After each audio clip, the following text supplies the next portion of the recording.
जय हिंद साथियों, मैं आ गया एक और नई वीडियो में। और आज की वीडियो में मैं आपको बताऊंगा अणु भार निकालना यानी मॉलिक्यूलर मास निकालना। मैं बता दूं कि चाहे आप 9th 10th 11th 12th किसी भी क्लास में कॉलेज बीएससी एमएससी कुछ भी कर रहे हैं तो आपके लिए अणु भार निकालना बहुत ही जरूरी है, आना चाहिए। क्यों, कहीं ऐसा ना हो कि हमसे छोटा वाला आकर के पूछे, हमारा छोटा भाई या बहन आकर पूछे कि भैया दीदी हमें अणु भार निकालना बता दीजिए, हमारे सर ने बोले हैं, और हमसे ना बने तो बताइए हमें कितनी शर्मिंदगी महसूस होगी। तो चलिए, आज के बाद आपको शर्मिंदगी महसूस नहीं होगी। बस इस वीडियो को आप लगातार देख लें और वीडियो देखने के बाद आपसे कंफर्म है कि अणु भार यानी मॉलिक्यूलर मास निकालना बनने लगेगा। चलिए साथियों, मैं बता दूं कि आप देख रहे हैं बघेली एजुकेशन, और बघेली एजुकेशन में मैं सचिन सर आप लोगों का स्वागत करता हूं। चलिए, आपका टाइम वेस्ट ना करूं और मैं अपने टॉपिक को वेस्ट करूं, जिसे कहते हैं अणु भार। क्या कहते हैं? अणु भार। अणु भार यानी मॉलिक्यूलर मास, है ना। मैं बता दूं कि इसके लिए आपको एटॉमिक मास पढ़ना होता है। जो तत्व देखे होंगे एलिमेंट, क्या एलिमेंट तत्व, हम आपको तत्व दिखाने का कष्ट करें, दिखा देता तो आप लोगों को हम। रुकिए एक सेकंड, हम आपको तत्व दिखाते हैं, देख लीजिए तत्व, है ना।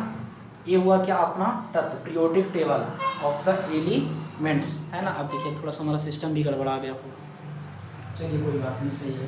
तो देखिए हमने आपको अभी एलिमेंट दिखाया, तो जो एलिमेंट होते हैं, जो तत्व होते हैं, इन तत्वों को आपको पढ़ना होता है।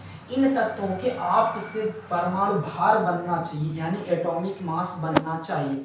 अगर आपसे एटॉमिक मास नहीं बनेगा तो आप नहीं कर पाएंगे। और एटॉमिक मास बताने के लिए, ट्रिक के साथ बताने के लिए आप लोग कमेंट करें, हम आपको एटॉमिक मास भी बताएंगे बढ़िया एक ट्रिक के साथ। बस आप लोगों का कमेंट चाहिए। अगर आप कमेंट करेंगे तो हम जरूर एटॉमिक मास की वीडियो बनाएंगे कि तत्वों का एटॉमिक मास कैसे निकालें बढ़िया एक ट्रिक के साथ। और चलिए आज हम आपको अणु भार निकालना बता दें, है ना।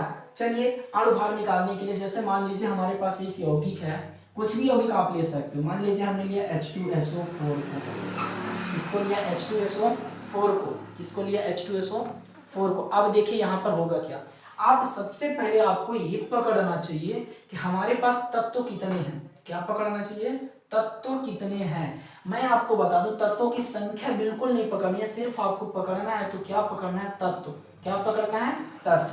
तो देखिए H है सबसे पहला तत्व, क्या है? H है, दूसरा S है और तीसरा O है।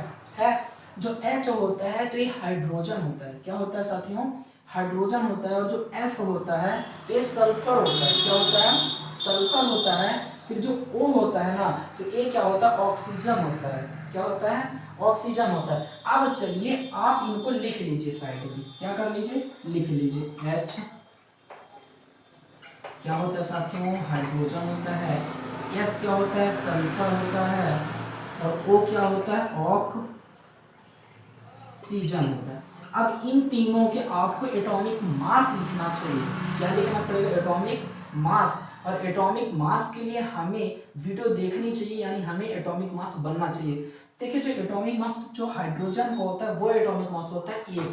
कितना होता है साथियों? 1 होता है ना। अब मान लीजिए हमें तो याद था तो हम तो बता दिए, लेकिन जिन ससुरों को याद ही नहीं तो वो क्या बताएंगे, है ना। तो याद करने के लिए मैं एक ट्रिक की वीडियो बनाऊंगा, बस आप लोग कमेंट करिए। आपको याद ही नहीं करना पड़ेगा, वो ट्रिक सिर्फ आप फॉलो करेंगे आपसे बन जाएगा, है ना। चलिए, हाइड्रोजन कितना होता है? 1 होता है। इसके बाद बात करें सल्फर की, तो सल्फर का एटॉमिक नंबर जो होता है वो 16 होता है। और जो एटॉमिक मास होता है वो 32 होता है। कितना होता है? 32 यानी 32। फिर बात करें हम ऑक्सीजन का, तो ऑक्सीजन का होता है, ऑक्सीजन में कितना होता है? एटॉमिक नंबर होता है 8 और एटॉमिक मास होता है 16 यानी 16। ये तीनों चीज अगर हमसे बन गई, अगर ये तीनों चीज बन गई और हम तत्वों को पहचान गए, तो मान लो कि हम अणु भार निकाल लेंगे, तब हमें कोई दिक्कत नहीं होगी अणु भार निकालने में, सिवाय हमें ये और ये दोनों चीज बननी चाहिए। चलिए, हम आपको बाद में HW देंगे, उसमें सिर्फ एक ही यौगिक होगा और उसका आप लोग करके दिखाइएगा तो मैं मानूंगा कि हाँ यार मेरे साथियों में कुछ तो दम है। क्यों, सच बोल रहा हूँ ना। चलिए तो देख लीजिए, अब हमें इस सूत्र को पकड़ना होता है, इस यौगिक को पकड़ना होता है। अब हम यौगिक को उठाएंगे तो यौगिक हमारे पास क्या है? H है। अब देखिए H की संख्या हमें पकड़नी है कि H की कितनी संख्या है। H की हमारे पास कितनी है, 2 है। कितने हैं, 2 है। दिख रहा है यहाँ से, यहाँ पे बता दे। देखिए H कितनी संख्या है, H2SO4। H की संख्या कितनी है, 2 है, तो हम लिख लेंगे 2। क्या लिख लेंगे, 2। और 2 लिखने के बाद हम H का जो A होता है, एटॉमिक मास होता है, इसका गुणा करेंगे। क्या करेंगे, गुणा करेंगे। एटॉमिक मास हाइड्रोजन में कितना होता है, 1 होता है, तो हमने 2 में किसका गुणा किया, 1 का किया।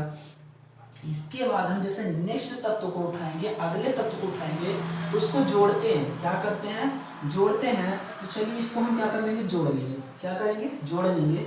और जोड़ने के बाद जो सल्फर होता है, यहाँ पर देखिए अकेला है, कुछ नहीं यहाँ पर नहीं लिखा है, तो इसको हम 1 मानेंगे। बच्चे ये डाउट ना हो कि अगर कुछ नहीं लिखा होता है तो उसे हम 0 मान लेते हैं। तो अगर हम 0 का गुणा करेंगे तो 0 आ जाएगी, इसलिए उसको हम 1 मानेंगे, क्योंकि 1 तो खुद में लिखा हुआ है ना। अब 1 है तो चलिए 1 हम ले लेंगे। 1 गुणे सल्फर का जो होता है वो कितना होता है, एटॉमिक मास 32 होता है। फिर हम नेक्स्ट करेंगे तो प्लस लगाएंगे। ऑक्सीजन का कितना होता है, सॉरी ऑक्सीजन की संख्या कितनी है, 4 है ना। सबसे पहले हम 4 ले लें और गुणे कितने का कर लें, 16 यानी 16 का। इतना आया बात समझ में। अब आपको गुणा यानी मल्टीप्लिकेशन और जोड़ना यानी जोड़ करके और गुणा करके आपको आंसर ला लेना। देखिए कैसे, 2 में 1 का गुणा करेंगे तो क्या होगा, 2 होगा, क्यों होगा ना 2। और प्लस करेंगे और 1 का 32 में गुणा करेंगे तो 32 होगा, प्लस 4 का 16 में करेंगे तो 16 चौको 64 होगा साथियों। अब इसको आप क्या करिए कि जोड़ लीजिए। क्या करिए, जोड़ लीजिए। जोड़िए कैसे, 2 2 4 6 4 सुनिए 6 हुआ, 2 ही हुआ, 6 2 8 6 2 8 16 2 32 6, रुकिए 1 सेकंड, 32 16 2 है ना। 6 2 8 और 2 10 की शून्य, 1 3 1 4 1 5।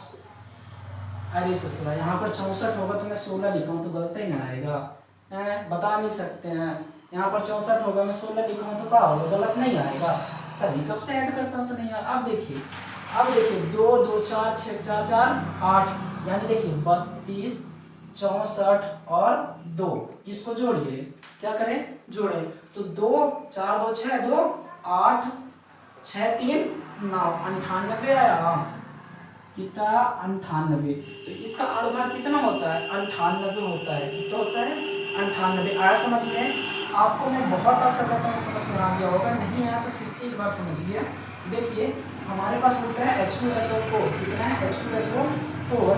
यहाँ पर जो H की संख्या है वो 2 है और H का जो परमाणु भार होता है यानी एटॉमिक मास होता है वो 1 होता है। ठीक है, तो हम 2 में 1 का गुणा करेंगे। अगर यहाँ पर 3 होता तो 3 में 1 का गुणा करते, 4 होता तो 4 में, 5 होता तो 5 में, जितनी संख्या उतने के क्या करेंगे, गुणा करेंगे। फिर देखिए हम 1 था, इसका 1 है, एक संख्या 2 है तो 1 में 2 का गुणा किए, तो 2 में 1 का गुणा किए, प्लस ये हाइड्रोजन सल्फर है, सल्फर देखिए कितना है, 1 है ना, तो 1। अब इसका एटॉमिक मास कितना होता है, तो 32 होता है, तो हम 1 में किसका गुणा किए, 32 का किए, तो कितना हो गया, माने 1 में 32 का गुणा किए। फिर प्लस करेंगे, नेक्स्ट तत्व के लिए ऑक्सीजन है, ऑक्सीजन की संख्या कितनी है, 4 है, और 4 में हम किसका गुणा करेंगे, 16 का, तो 4 में जैसे हम 16 का गुणा करेंगे तो क्या मिलता है। अब चलिए इसको हम हल कर लेते हैं। 2 में 1 का गुणा करेंगे तो 2 आएगा, और 1 का 32 में गुणा करेंगे तो कितना आएगा, 32 आएगा, और 4 का 16 में गुणा करेंगे तो 64 आएगा। फिर इन तीनों को हम जोड़ेंगे तो क्या मिल जाएगा हमें, 98। ऐसे तैसे ही करके आपसे अणुभार निकालना बनने लगा। अब हमें तब पता चलेगा कि आपसे बनने लगा जब आप हमारा एक यौगिक का, एक सूत्र का आप अणुभार निकाल देते, हमें कमेंट पे बताएंगे कि सर इतना आ रहा है, तभी तो हमें भरोसा होगा कि हाँ यार बात सही है। हमारे काफ़ी साथी लोग, हमारे काफ़ी बच्चे लोग पढ़ाई कर रहे हैं, तो चलिए हम आपको वो दे दें कि आखिर में आपको किस यौगिक का, किस सूत्र का निकाल के कमेंट करना है। तो हम आपको दे दें, एक कौन सा दे दें, चलिए ले लीजिए KMnO4 ले लीजिए, KMnO4 है ना। इसके एटॉमिक मास आप निकाल लीजिएगा, ठीक है ना। कहिए तो मैं बता दूं, लेकिन बताना उचित नहीं लग रहा है, आप ही निकालिएगा, खोज लीजिएगा, कोई दिक्कत नहीं, खोज लीजिएगा एटॉमिक मास, और इसके आप अणुभार निकाल के जरूर बताइएगा। चलिए बहुत बहुत धन्यवाद आपको वीडियो देखने के लिए। हम आशा करते हैं कि समझ में आ गई होगी। समझ में नहीं है तो आप कमेंट करिए, और अगले टॉपिक के लिए कि अगले टॉपिक में आपको कौन से टॉपिक पे प्रॉब्लम हो रही है, उस टॉपिक की कमेंट के लिए हम जरूर आपको उस टॉपिक की वीडियो बना देंगे। चलिए तब तक के लिए जय हिंद, वंदे मातरम। मिलते हैं आपसे अगली वीडियो में।